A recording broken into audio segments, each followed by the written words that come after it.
tonight. Israel has sent a number of signals that its patience was running out. An exploding pager attack targets Hezbollah in Lebanon, as Israel tells the U.S. it was behind. The terror group vows retaliation. The latest on growing Middle East tensions. The Federal Reserve moves to lower interest rates, what it could mean for your bank account. And I have never seen the spirit like I've seen right now for this race. So I'm working to earn the vote. The latest on the race for the White House. All this and more tonight on Faith Nation.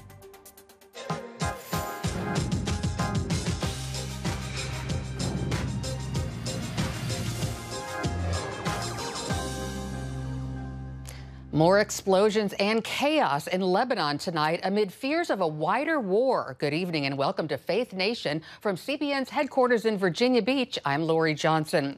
Israel's defense minister declares the start of a new phase of war as the army turns its attention to the northern front with Lebanon. This after at least 9 people are killed and hundreds more injured in Lebanon after handheld radios used by Hezbollah detonated in the southern regions and Beirut suburbs for a second day.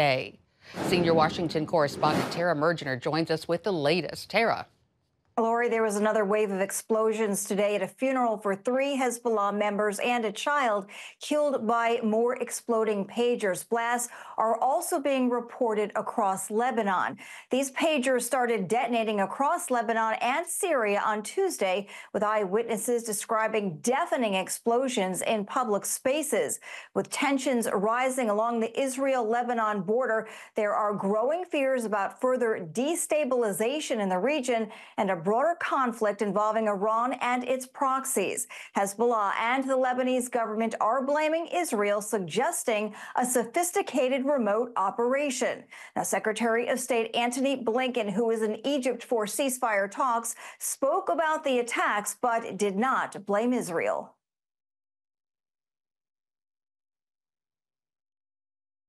We remain very clear about the importance of all parties avoiding any steps that could further escalate the conflict that we're trying to resolve in Gaza, to see it spread to other fronts. Now, the Lebanese health minister says hospitals are overwhelmed with casualties. Iran's ambassador to Lebanon is among the wounded. Videos on social media show chaos as bystanders rush to help the injured.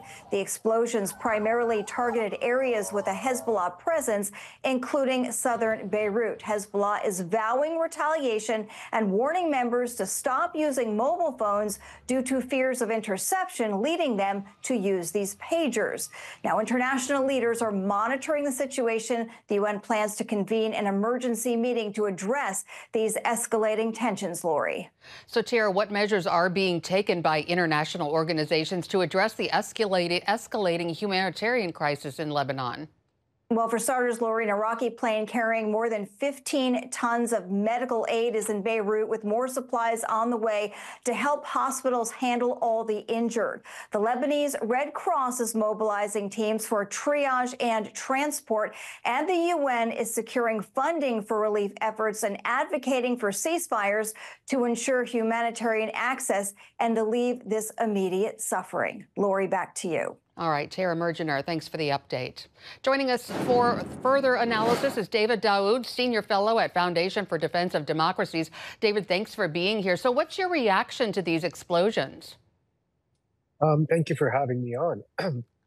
I think this is part of the shadow war that has been going on between Israel and Hezbollah for now decades, but a continuation of the war of attrition that Hezbollah initiated against Israel on October 8th.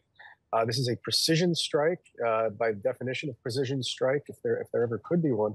It's targeted communications devices used by Hezbollah. And while some innocent bystanders may have been harmed, that was very minimal. As far as we know, one of those fallen was a child yesterday, but today there was another 16-year-old that was fallen that was just minutes ago claimed by Hezbollah as one of its fighters, someone who was born in 2008. A testament to the fact that Hezbollah will exploit its own base, including the children among its base, for its purposes. This is nothing new. In the waning years of the intensive fighting of the Syrian civil war, Hezbollah deployed 16 and 17-year-olds to fight there. So we need to keep this within context that this was a targeted attack against Hezbollah militants, and that by and large harmed or killed Hezbollah militants. So Israel's defense minister told troops Wednesday they're entering what he called a new phase of the war without offering too many specifics. He didn't mention the pager or the walkie-talkie attacks. What do you think he meant by that? Well, I think what we've seen from the Israelis is a change of posture over the past week and a half when it comes to how to deal with the crisis coming out of Lebanon. Again, on October 8th, Hezbollah began attacking Israel from South Lebanon without provocation. 60,000 to 80,000 Israelis have been displaced from their homes. And yes, there are diplomatic solutions that are offered to solve the problem, but they wouldn't actually solve the problem. They would only restore a deceptive quiet to the north, similar to what existed on Israel's southern border on October 6th, vis-a-vis Hamas. There is no credible mechanism in these diplomatic efforts that would prevent Hezbollah from returning to the border. They proposed to distance Hezbollah a mere few kilometers from the border. There's no mechanism that would prevent their return. There's no mechanism to disarm the group or to offer a long-term solution to the threat that Hezbollah intends to pose to Israel. And unfortunately, what seems to remain is some kind of military action to push Hezbollah back from the border, to degrade its military capabilities. And I think we're starting to see the Israelis shift into that posture as the fighting in Gaza winds down, as these diplomatic efforts fail to bear fruit and fail to offer any credible solution, long-term solution to the issue in Lebanon. And perhaps what we saw today and yesterday was an initial softening blow against the organization by the Israelis. Quickly, with only 30 seconds left, do you think the attacks in Lebanon using the pagers and the walkie-talkies will escalate the conflict between Israel and Hezbollah into an all-out war? I don't think Hezbollah wants a war right now, a full conflict right now. They have stress right now. They're not in a position where they can afford it. I think they're going to be in a tough position after this attack, though, to respond in a manner that saves face to their base and makes them continue this image of invincibility that they have, actually deters Israeli future action, but remains below the threshold that would give Israel justification for launching a full conflict. It's going to be a very tough balancing act for them to maintain. All right, David Daoud, thank you so much for your analysis. We appreciate you being here. Thank you for having me. Well, tensions boil in the Middle East. Here in the U.S., the families of 7 American hostages held in Gaza are calling for their release. They shared their stories in Washington today at the National Press Club and reflected on 11 months without their loved ones. The urgency as time goes on only increases for us. It doesn't decrease. Our greatest fear is that our loved ones, whether or those who are still might be alive or those who have already been murdered, will never come home. The group urged the international community to pressure Hamas and finalize a deal that will free their relatives. More than 100 hostages remain in captivity. Turning now to the economy, the Federal Reserve is lowering its key interest rate by 0.5 percentage point. It's an unusually aggressive move after more than 2 years of high rates to help tame inflation. Our economy is strong overall and has made significant progress toward our goals over the past 2 years. The labor market has cooled from its formerly overheated state. Inflation has eased substantially from a peak of 7% to an estimated 2.2% as of August. We're committed to maintaining our economy's strength by supporting maximum employment and returning inflation to our 2% goal. Today's move is expected to be the first of a series of rate cuts. Over time, it will lower borrowing costs for mortgages, credit cards, and loans. Here with us now is Steve Scany, Chief Economic Advisor at Keel Point. Steve, welcome. So what's your reaction to the Fed cutting interest rates? Well, first, thanks for having me on. It's great to be with you. My reaction is very positive. The Fed's decision was well anticipated. It was sort of a coin toss as to whether they cut 0.25% or 0.5%. And even in his comments, the Fed chair said, look, the labor market and the economy are in good shape, and we want to keep it that way. We don't want our policy restraint to get in the way of that. And when you look at what their outlook was, from what's called their summary of economic projections, their expectation of the unemployment rate by the end of the year had gone from 4% in June to 4.4% in their announcement today. And inflation had come down from 2.8% to 2.2%, as Chairman Powell indicated. So it was timely to get going and not get behind the curve in terms of cutting interest rates, which ultimately are beneficial to consumers and the economy generally. Will the average consumer notice a difference in their everyday life based on this one rate cut? Oh, absolutely. And it cuts on both sides. What we're getting on our money market mutual funds or our bank savings rates is going to go down by about 0.5%.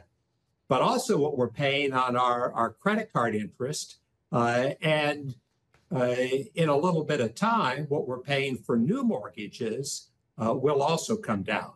That's a big benefit. You know, it's interesting. Gasoline prices have already come down 10% just in the last month. And that gives consumers an extra $45 billion to spend. So when we look at what retail spending was for August, the numbers came out just yesterday, it was up more than expected. And at the same time, manufacturing is also up, and the Fed doesn't want that to be squeezed out. How will this rate cut affect the presidential election? Well, it's probably a plus for both of them. Both of them can claim credit on it. What probably helps the presidential race in terms of supporting Vice President Harris is the decline in gasoline prices. You know, the U.S. is a net exporter of oil. We have an abundance of oil. Global demand is down, and so oil prices are down. And in the United States, gasoline prices are down. And right now, at or slightly below $3 a barrel. That just certainly is a plus. The interest rate cut will probably mitigate that a little bit.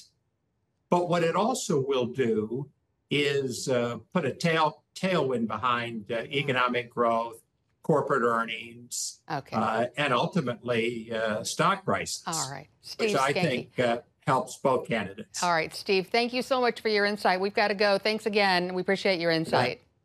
Thanks. All right. Coming up, a race to avoid a government shutdown. Faith Nation returns right after this. Tonight, the House is in session as Congress works against the clock to avoid a government shutdown with just weeks to reach a resolution before the October 1st deadline. CBN Capitol Hill correspondent Michelle London joins us now in Washington with a breakdown of the events on the House floor. Well, Lori, good evening to you. The House is currently wrapping their session, and a vote on this is expected to come down any moment. Now, to break down House Speaker Mike Johnson's plan, he's proposing to extend federal funding for the next 6 months. That would at least provide a temporary stopgap into late March. And with it, he's attaching a separate proposed bill that would prohibit non-American citizens from voting in a federal election. Last week, Johnson wasn't able to garner enough GOP support, so he postponed the vote, and here's what Speaker Johnson had to say at today's briefing. That is why we're bringing the SAVE Act again to the floor today. We're attaching it to the continuing resolution. Why are we doing that? It's very simple. Congress has two very important assignments right now, immediately to be done. One is to make sure the government is funded.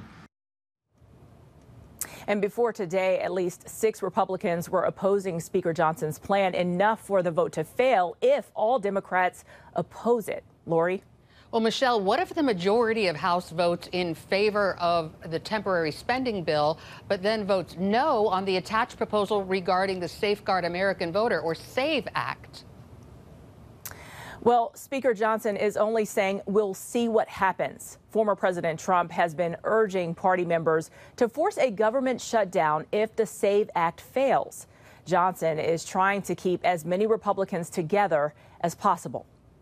to build a consensus on the plan. We all believe that election security is of preeminent importance right now. In fact, we demonstrated this. We put the SAVE Act on the floor, as you all know, in the summer. We passed it with only 5 Democrats voted in favor. A short-term funding deal would buy time for members of Congress to negotiate a longer-term funding bill during a lame duck session for the fiscal year 2025. But if this can't pass the House, the government is slated to shut down just after midnight on October 1st. Lori? Michelle London, thanks for that report. And with that, let's bring in Tony Perkins, president of the Family Research Council. Tony, Senate Minority Leader Mitch McConnell says a shutdown before Election Day would be, quote, politically beyond stupid. Do you agree with that? And do you think that's where we're headed? Well, I was just actually talking with a member of the leadership team in the House. I don't think that's where we're headed. And yes, I do think it would be a mistake going into an election. I think the Republican leadership is making very clear that we need to fund government reasonably, and we also need to protect our elections. So I think it's a good vote that's going to take place today, although I do believe they're going to come up short. But I think it's going to be very clear. They're not going to go along with what the Democratic leader in the Senate wants, and that is a December omnibus. I think they're going to make very clear that that is not going to happen. And so the Republicans are going to work to try to fund government and keep things moving in a reasonable and responsible manner. So a recent Axios headline reads, Johnson's colleagues baffled by his shutdown strategy. We saw the former House Speaker ousted over a shutdown. Do you think Mike Johnson could be facing trouble? No, I don't think so. Here's the situation. So he's one of the top concerns of voters is the fact that there's been irregularities in the last election. We have a flood of illegal aliens that have come into this country, and we know that some of them have voted in elections in past elections. So they're trying to protect that. This is a legitimate issue. As you played in the clip a moment ago, the House has voted on this, and they passed it to the Senate. But the irresponsible leader in the Senate is not even giving that bill a vote. So there's not even a vote taking place in the Senate. Mike is then moving to fund government in a reasonable way. Now, he is in a pickle because you've got Donald Trump saying shut it down, and you have a majority of the members say that that would not be a good idea at this time. Interesting vote this week on Capitol Hill. The Senate Republicans blocked legislation that would provide protections for in vitro fertilization. In an election year with so much emphasis on reproductive health care, was blocking the bill the right move? Well, if it had been a bill on IVF, this was more of a schematic for Frankenstein. This would have allowed human-animal chimeras. This would have been multiple person embryos. This was experimentation. This is stuff, some of that was contained in that bill is presently illegal. So this was not what it appeared to be. This is how radical the left has become on this issue. They're just looking for any messaging bill that they can find. And I'll have to say, I give congratulations to the Republicans, even the weak ones that stood united against this false bill. In fact, I need to make it very clear, because Kamala Harris in the last debate said that IVF is under assault. There's not a single state in this nation in which a couple cannot seek in vitro fertilization. It's just, it's there. All right. Tony Perkins of the Family Research Council, great to see you. Thanks as always for your insights. All right, thank you. Up next, the race to the White House heats up, the latest when Faith Nation returns. Welcome back. Big news tonight in the race for the White House. The International Brotherhood of Teamsters says it will not endorse a candidate. The labor union represents a lot of working class voters and has a history of supporting Democrats. It's a significant blow to the Harris campaign. Vice President Harris addressed the Congressional Hispanic Caucus today in a wider bid to win over Latino voters. She touched on the economy, health care, and immigration.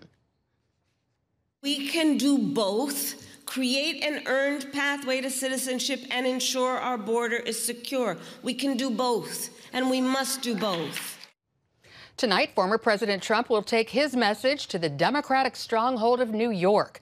Last night in Michigan, he thanked the Secret Service agent who spotted a gunman at his golf course over the weekend. Well, it's been a great experience. It's a dangerous business, however, being president. It's a little bit dangerous. The FBI says it's working tirelessly to investigate the apparent assassination attempt. Illegal immigration is a major issue for voters this election season, and while border arrests have declined over the last 5 months, new numbers suggest that trend is ending. Border Patrol made more than 58,000 arrests during August. That's a 2.9 increase from July, but far below the all-time high of 250,000 arrests in December.